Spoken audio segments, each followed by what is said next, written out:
Trump's plan was simple: crush Canada with tariffs and force them to submit.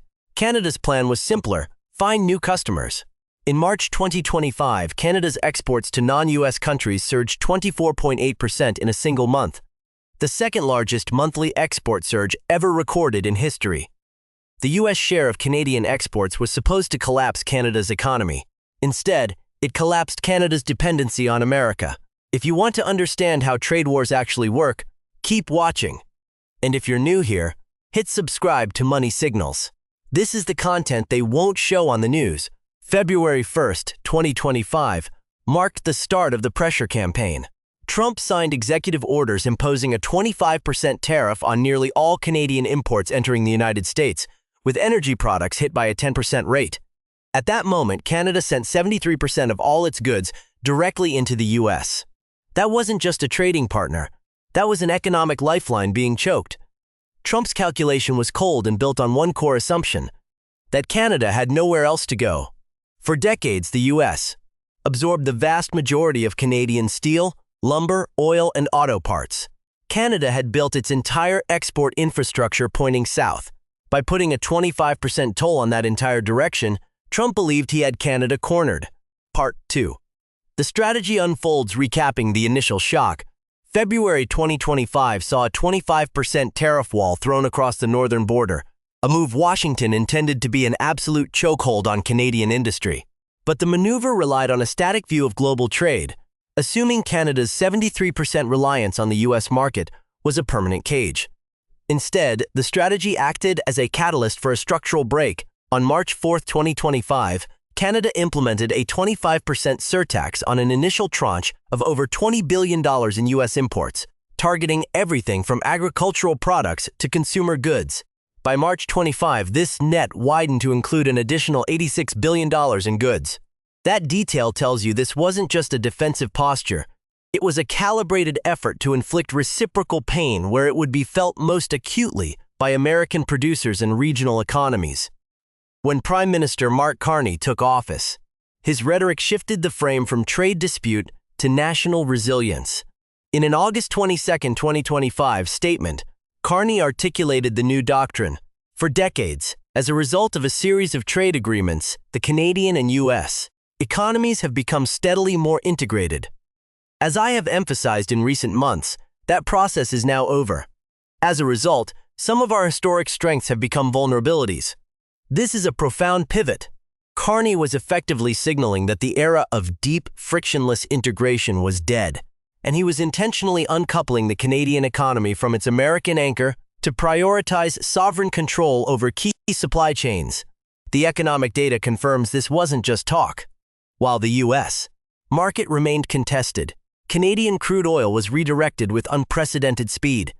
The Trans Mountain Expansion (TMX) pipeline, once viewed as a local infrastructure project, transformed into a strategic national asset.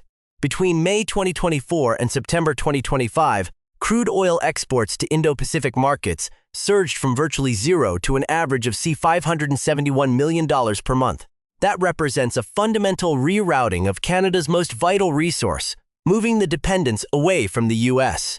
Gulf Coast and into the high-growth markets of Asia.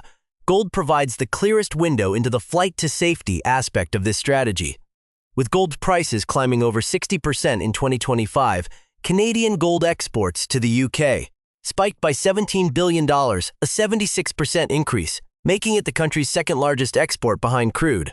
By channeling this commodity into the London bullion market, Canada effectively weaponized its own natural resources against the trade shock, securing the liquidity needed to fund its wider economic diversification. Yet, this transformation was not cost-free. While large firms successfully pivoted to global markets, smaller businesses struggled to survive, and manufacturing sectors in Ontario and Quebec faced intense, localized pain. The government responded with a $5 billion strategic response fund and massive reskilling packages, essentially using state capital to bridge the gap while the private sector reoriented its entire logistics network. The central question remains: is this a temporary defensive maneuver, or is this the permanent architecture of a new, sovereign Canada? As the trade war evolves into a contest of endurance, The outcome now depends on whether the new global trade routes, the Asian energy lanes and European commodity contracts, can maintain their institutional gravity as the U.S. gradually rolls back its sector-specific tariffs. Part 3.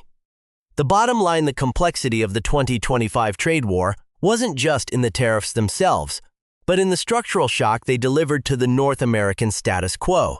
As we've seen, the American attempt to exert leverage via a 25% tariff wall didn't break Canada. Instead, it accelerated a transition that had been stalling for decades.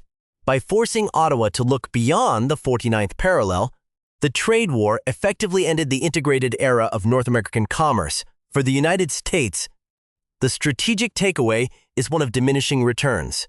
The tariffs, intended to shrink the trade deficit, largely succeeded in making the U.S. market less relevant to Canadian exporters. While American industry suffered from supply chain disruptions and retaliatory hits, the Canadian economy proved resilient, replacing lost American revenue with new global ties in Europe, Asia, and the UK for Canada.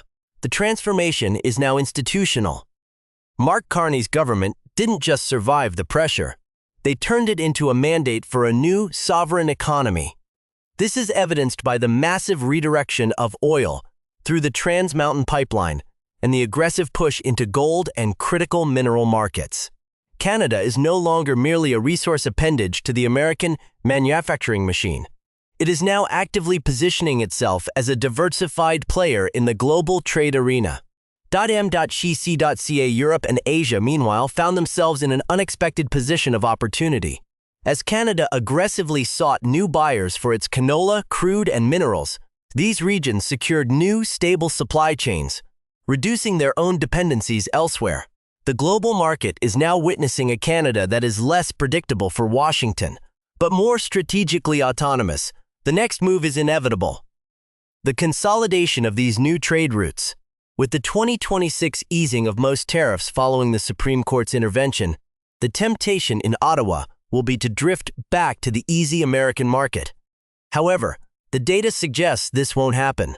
The infrastructure has been built, the contracts are signed, and the realization has set in: reliance on a single partner is a strategic liability.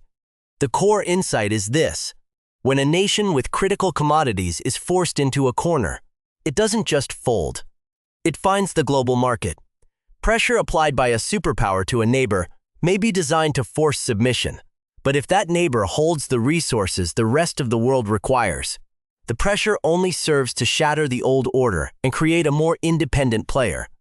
The era of North American economic predictability is over, and the map of global trade has been permanently redrawn.